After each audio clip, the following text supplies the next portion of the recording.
Dhe ma e keqja për vendin tonë është mos mirënjohja. Nëse nuk jemi mirënjohës,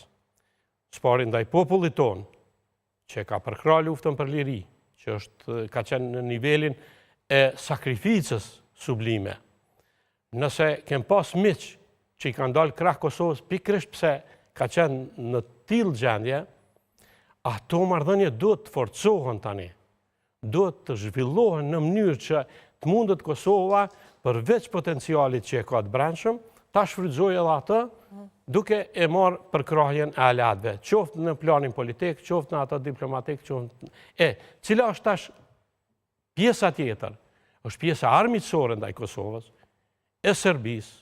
e lidhur me Rusinë, me vendet të cilat nuk ja dojnë të mirën Kosovës, e që ne kemi pas e vijat e tilla kanë arritë që të ndikojnë edhe të krijohet gjykata speciale që sot përfaqësuesit e lirisë Kosovës sot janë në Hag, të cilët po gjykohen atje dhe krejt e dinë që janë të pafajshëm për shkak se kanë luftu për vendin e tyre, kanë luftu për popullin e tyre,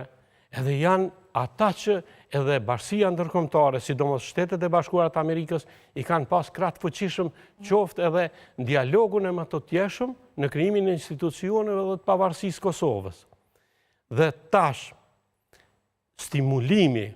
i qarqeve të caktuara anti-shqiptare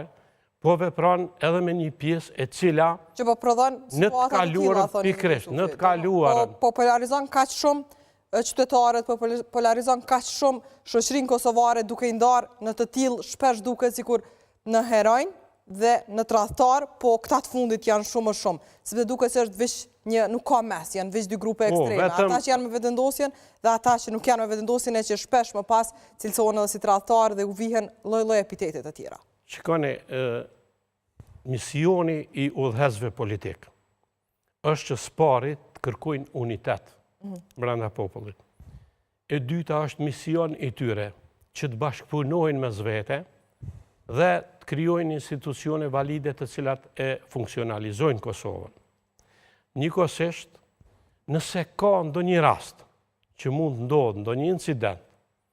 ndonjë fyerje publike, mision sidomos i atyre që janë qeveri është që të distancohen dhe të kërkojnë që të mos përdoret një fjalor i tillë publikisht, ka pas thirrje edhe në të kaluarën, sepse ka pas edhe raste kur ka ndodhur në Kosovë edhe në periudha tjera kur ka ndodhur ndonjë keqkuptim ose ndonjë incident. Megjithatë, liderët kanë bërë thirrje që tulen gjakrat dhe të forcohet bashkëpunimin mes personaliteteve, pavarësisht që kanë qenë pozitë ose opozitë. Sot nuk kemi një distancim të tillë, nuk kemi një gatishmëri. Pra do duhet ta bënte një gjë të tillë Albin Kurti, thonë. Absolutisht, kryeministri i Kosovës në momentin ngriste zërin për këtë çështje, për këtë polarizim të shkajshëm, për këtë ashtu një familje emblematike, ku një personalitet që i ka kontribu vendit, mund të fyhet, detyrë është e udhëheqësit, cili do që të distancohet dhe të kërkoj paqe, shtensionim të situatës dhe angazhim më të përbashkët në një mirë kuptim qytetarëve. Nuk është rrugës që qeveria në vend se t'jap llogari për ato